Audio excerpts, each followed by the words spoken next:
everyone, and welcome to the undisputed heavyweight champion of the world, show made for the fans by a fan. I am your host, as always, Richard Tiemann. This is the award-winning Fan Show.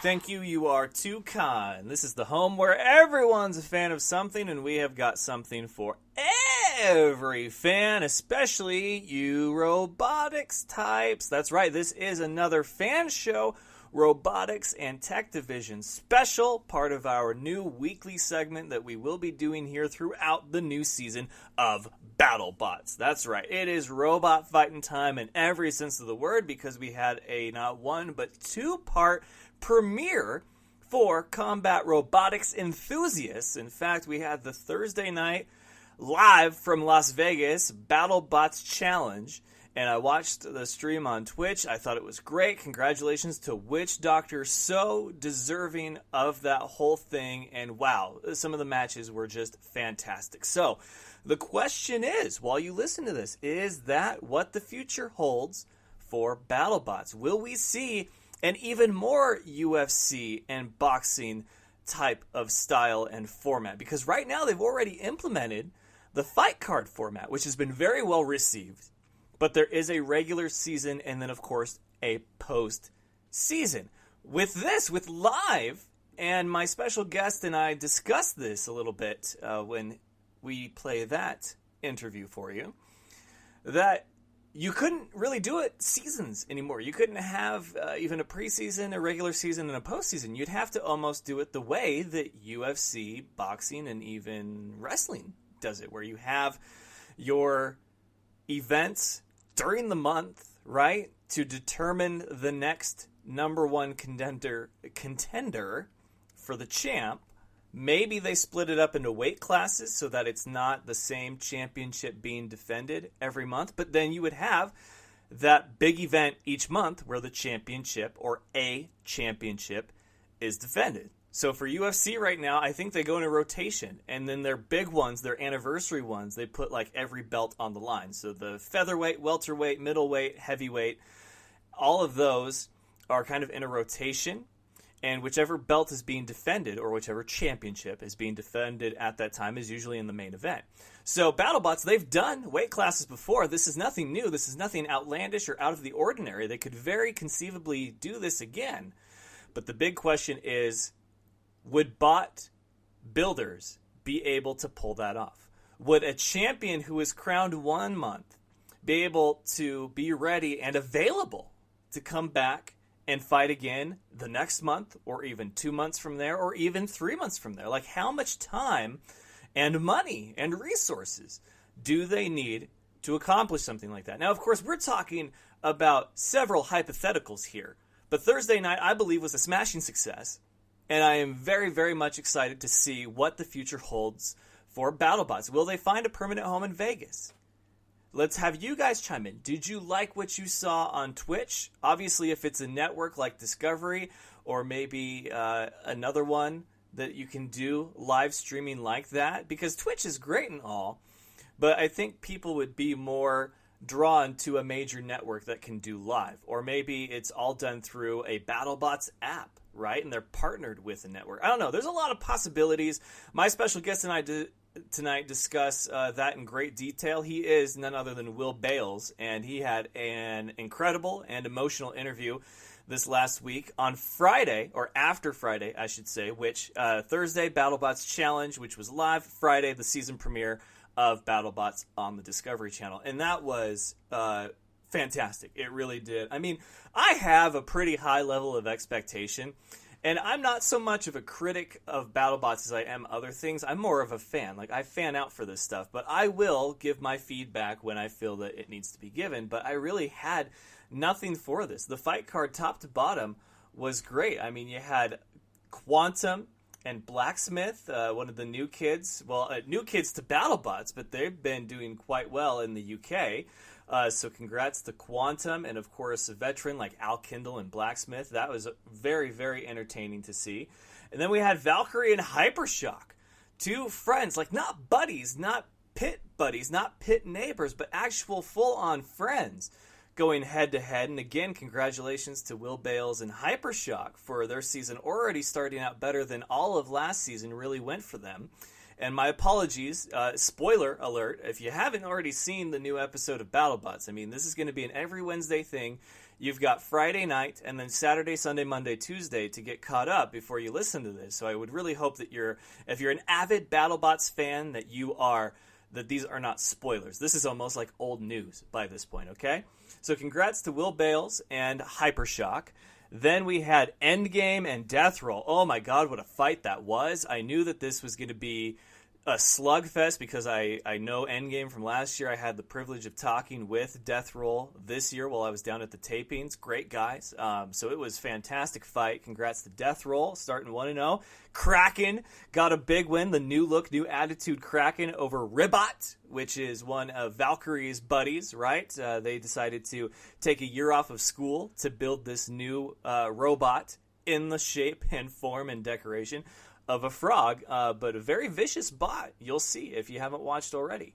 Then we had Cobalt and Sub-Zero, and Cobalt took no prisoners. I mean, that is another big bot. Popular in the UK, hasn't been really in the regular circuit of BattleBots, so happy to have them. And then Sawblaze and Rotator. Different configuration with Rotator, only one blade instead of the two, but Sawblaze, man, Jameson Go. He really takes this, it's like all gas, no brake for him. He goes full 110%. Anything that went wrong last year, how do I fix it? And he does it very well. And then the main event, Tombstone. Ray Billings is a bad man. Very convincing win over Lockjaw. Two guys so well known to the sport. It was such a treat to have them open up the season like that. Last year, of course, it was Tombstone and Minotaur. So obviously, Ray Billings, only a recipient of one giant nut, is still a fan favorite. So congratulations to everyone that won week one. To those that lost week one, or episode one, I should say, best of luck to the remainder of the season. It's a long season, and we are here each and every week to give you some behind the scenes, some insider information, some in-depth interviews. And that is going to lead us to my conversation with one of BattleBot's darlings, and that is the charming Will Bales. I really hope you guys enjoy this one. All right, ladies and gentlemen, joining me now, how else do you describe him? Last year, he was the darling of BattleBots. There was so much charisma and just this aura about him, and now he's tugging at everybody's heartstrings. He is the man behind Hypershock, Will Bales. How you doing, man? That's quite the introduction. Yeah, last year we were the darling, but I guess a pity. Because we're happy to be doing much better this year. Yeah, it obviously off to a great start. The season premiere happened. You guys had a no better way to describe it than a very dominant performance, and that was over friends of yours, Valkyrie. When it comes to fights like that, because I know that a lot of you guys are friends, are buddies, but there's a difference between buddies and friends. You guys and Valkyrie and Leanne Cushing, I would say, are like legitimate friends, and that was your first fight on this new season. So what kind of emotion goes through you as you go out to the battle box to have that kind of fight? Yeah, it kind of depends on who you're fighting, but at least in this case, the driver of Valkyrie, Fred, and I have fought in the past. He with a horizontal spinner and me with a vertical spinner in 3-pound robots, for a couple times up in Boston. And so we've kind of had that fight before, and usually it goes the other way. So it was just kind of fun to fight him again. But Leanne and Alex and the whole team, we know him really well, and they're all great friends, and we're always messaging each other back and forth about tips and tricks on how to do things and just hanging out. So it's weird to fight your friends, but it's also in a way a bit of a relief, because who you're fighting, and no matter what, everyone's gonna have a good time. And there's, at least at BattleBots, there's an understanding that we're all still friends, but we're gonna go break our toys now. That's probably the single best way to describe it. And, of course, words of Will Bales, the man himself. So for you guys, there were some changes made, as is the difference between one season to the next when it comes to BattleBots. You know, unless it's broke, don't fix it. But let's face it, there's a lot of stuff that everything breaks. was broke. Yeah, everything was broken. So for you, my question's got to be, obviously, you're starting out 1-0 this season, doing much better than you did last year, and putting the past behind you. What was it that you made as far as changes to your bot, and why did you decide to make those changes? Charles Guan has a term called edgelording, where you're on the cutting edge of something, and you're the people trying something new or something different, usually just for the sake of doing something different. And last year we edgelorded a little too hard on the wrong things. We tried certain motors and we went a little bit over their limit. Motors that Quantum this year was using, they worked just fine in Quantum, but we couldn't get them to work right with our setup and our gearing. And everything just kind of wasn't quite right. And so we went through the robot and got rid of everything that didn't work. And the big thing that we did differently this year is we tested some stuff before actually building the final robot. In true Hypershock form, we still built the final thing on site for the first time. So don't be worried. But we did actually do some testing. We wanted to go to a brushless drive train so that we could be faster, and not sacrifice on weight with lots of motors. More of this traditional motors that most of the robots use. So we did a lot of testing. We tried a whole bunch of different solutions. We talked to Jamison Go from Sawblaze. We were talking to Aaron Hill from Tantrum, and a couple other people, just going back and forth about what motors are people trying, what speed controllers are people trying, trying to figure out a drivetrain solution that worked for us and met our needs and was robust. I think first and foremost, that's the thing and that kind of methodical, triage of every system, whether it worked or not, is the difference this year. Yeah, it certainly seemed like, when I was there in the pit, that there was just kind of a different a vibe from your guys' pit area. It seemed like, it wasn't kind of you guys sitting there trying to think of, like, what do we do? It was more like, okay, so how do we fix this? It was just a different, like I said, a vibe that I got from you guys in the pit area. It was a new, not necessarily look, but new attitude for Hypershock, and I was really impressed in the season premiere.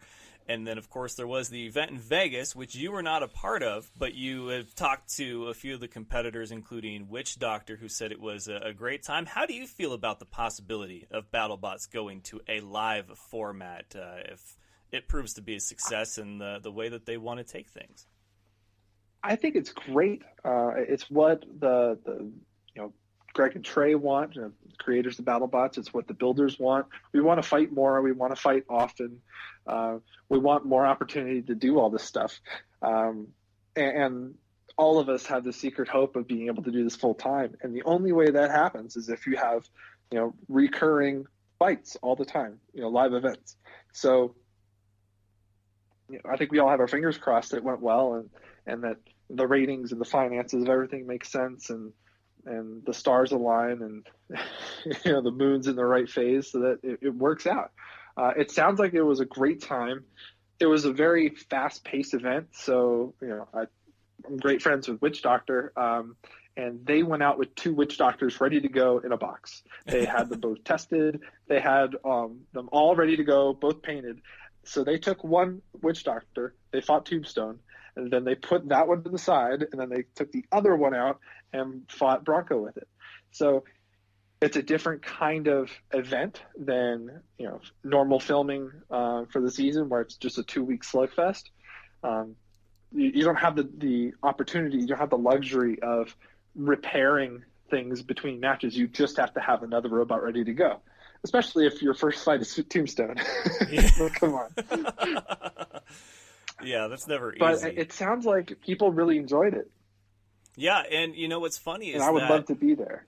what was funny about the whole thing is that people are just like, this is the craziest idea ever, but it's not. And my interview with Peter Abrahamson last week, him and I talked about it. I said, look, what you're doing is not that outlandish. You're taking a fight card and putting it in the fight capital of the world. The difference is that it's robots. That's it. And he's like, yeah, it makes perfect sense. Yeah, in the end, it does make perfect sense. And I think you guys doing live events, having a home in Vegas, and doing your thing, and as long as the pit area is set up right, which it looked like it was a little different, but the same. There was fans that were coming through. I mean, I caught glimpses of different, like Facebook Live, or we're going on Instagram Live, and then there was the stream, but it looked like it was a kind of a unique setup, but still had the same, basics, the bread and butter that you guys need as far as working on your bots. So hopefully everything went really well, and that it's something that we can entertain in the future, even if it's like an annual event that they do, but I certainly don't see why it wouldn't work. Yeah, I think you touched on it really well. The thing that UFC and boxing, general fighting format of sports has really well is they have the pay-per-view event, and it's a few hours, and everyone understands there's a couple minutes between fights, but otherwise it's relatively quick-paced.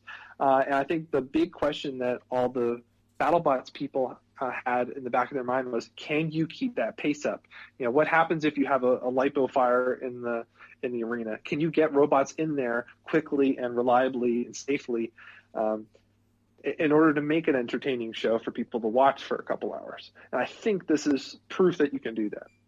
Well, and one thing I was going to ask you as a builder yourself and captain of a team is, Peter Abrahamson and I discussed, I said, well, what kind of format would we be looking at? Because a lot of people really like the fight card, but they also like the regular season and the postseason that we get with the Discovery BattleBots. But I said, you can take a lot and learn a lot from UFC and boxing, which is that you have your fight card, and then you have your championship that's defended, once a month or maybe once every couple of months, if they break it up into weight classes for the BattleBots, like has been done before. So that's not a ridiculous idea. But if they were to say, okay, we're going to have not a regular season, but we're going to have fight cards, and we're going to have a ranking system where the number one contender gets a shot at the champ, 2 months from now, is that feasible for what you guys do? If once every 3 months, if you're the champ, you have to have your bot ready to go and defend that title, a month or 2 months or 3 months apart?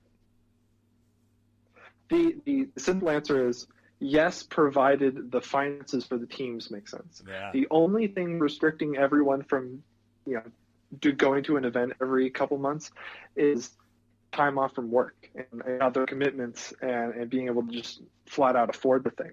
If I could take 2 weeks off of work, or even just a couple of days off of work every couple months and go do this, yeah, absolutely, I'd be all over it. But I can't, and most people can't. So, the sponsorships have to get to the point. The show, like I said, the financials have to align to make it work. But in principle, absolutely, and I think all the builders would be totally on board for it. Well, segueing from that, speaking of the time that you use to do this and the money that you use, there was an interview that we saw that has made its rounds on social media. Will Bales, not necessarily the charming, confident man crush that he is, but a little bit more of the sensitive side. And I just want to ask you, I was moved by the interview because I feel like it's not just a BattleBots thing that you were talking about. It really resonates with a lot of people. I cover indoor football, and I know that those guys have day jobs. Sometimes they don't get paid a lot, really, and they get their housing and stuff taken care of, but they put in so much time and effort.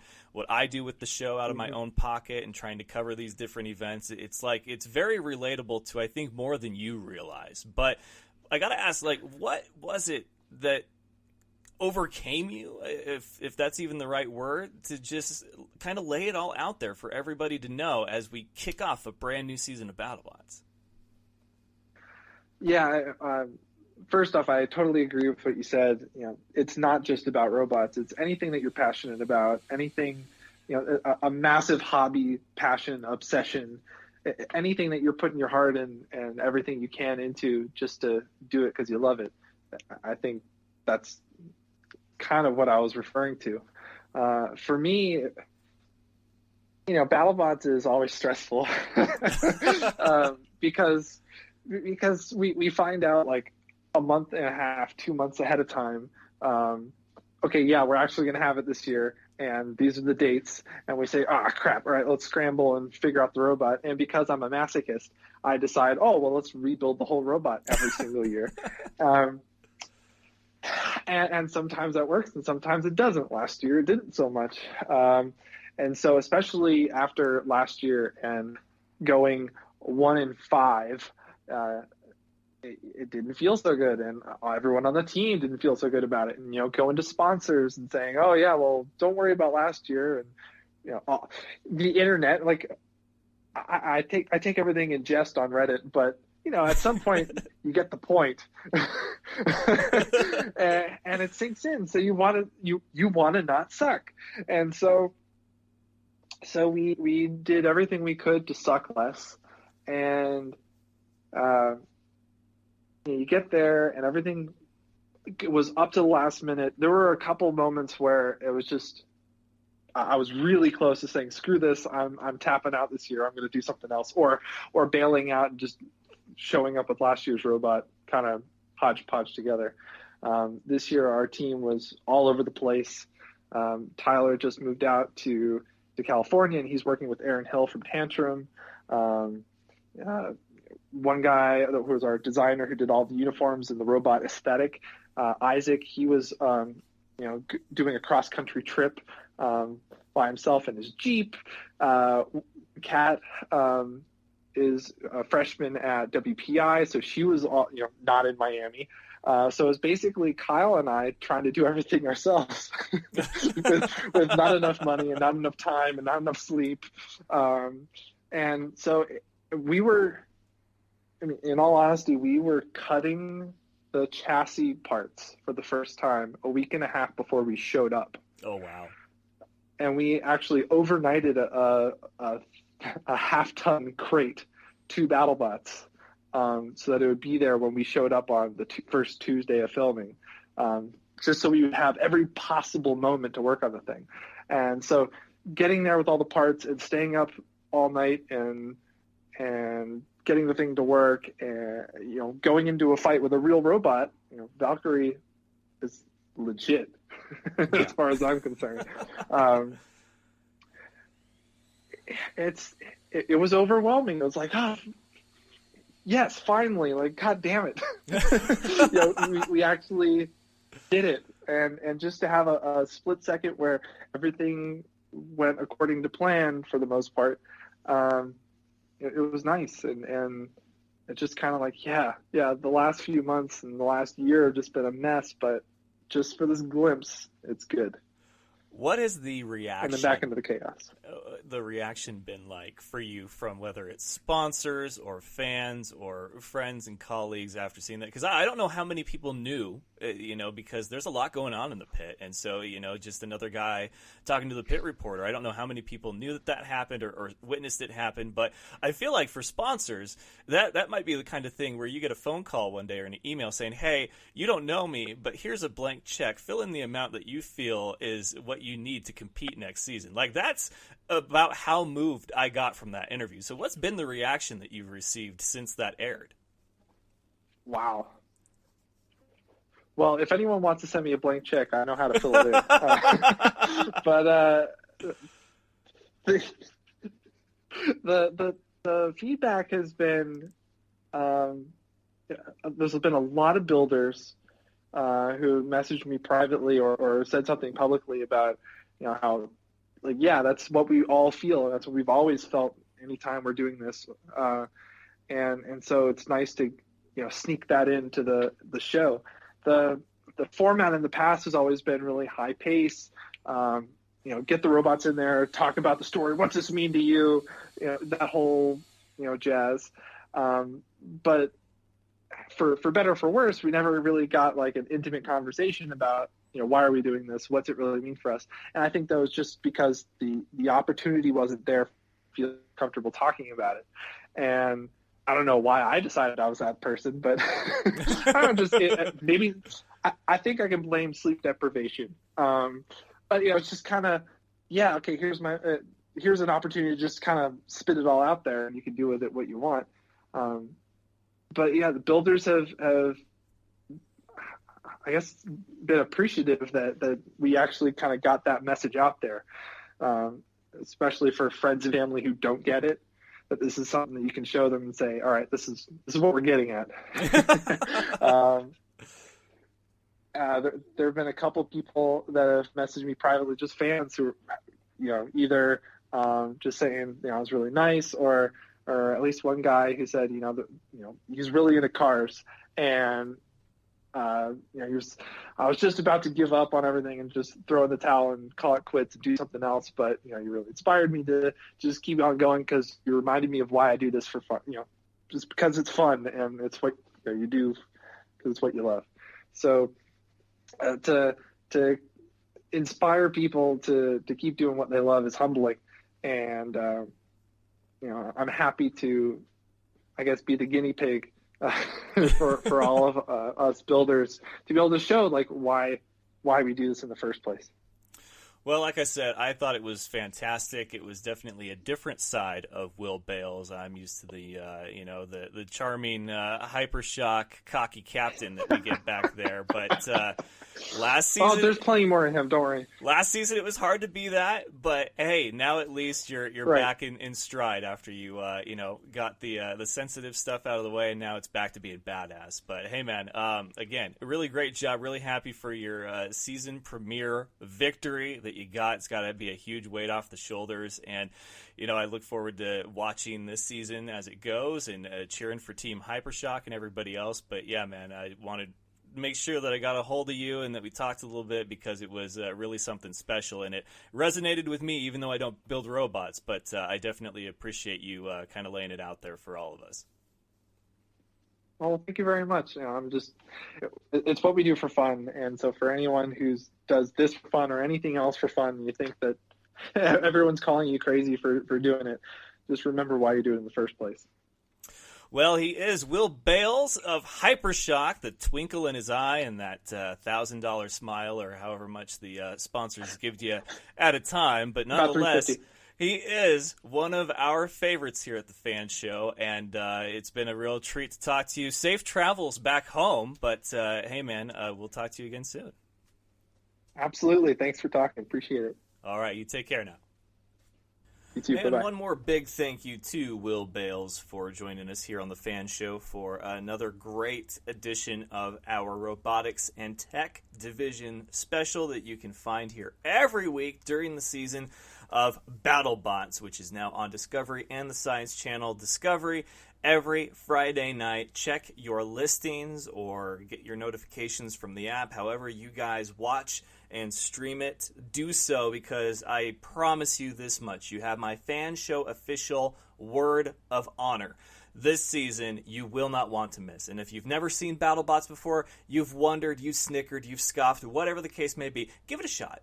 Just give it a chance. Watch one episode, you will not be disappointed. There, you have it. You have it right there. If you are, then I guess I'll pay a month of your. If you had to download and subscribe to the Discovery app, what's that, like $10 a month? Like I'll give you the 10 or what? I don't know. We'll figure out something, but I'm that confident that you will absolutely fall in love with BattleBots. Something you can watch with the whole family, with the kids. So again, thank you, Will Bales. Congratulations, BattleBots cast and crew and everyone on a successful season premiere and BattleBots challenge. We will be back here again for a Robotics and Tech Division special next Wednesday with an all-new guest and all-new stuff to dissect and discuss, because we will have an all-new episode of BattleBots coming up this Friday. Fight card to be announced. But tomorrow, Thursday, we will have an all-new episode of the regularly scheduled Fan Show, the preview for the weekend edition, and that is live at 7 Eastern, 4 Pacific on Spreaker.com. The first portion, of course, being broadcast on Facebook Live. Fan Show official Facebook Facebook.com/FanShowOfficial. Follow us on Twitter, and that is @FanShowOfficial, or for the robotics division specifically, it's fanshow_robotic. And until next time, ladies and gentlemen, best of luck to you and yours. Go Niners, and of course, it's all fun and games until you butt fumble. Good night. Do you remember the time that Mark Sanchez ran into his player's butt? That was funny sports. Thank you for having me on the show, man. I love the Fan Show.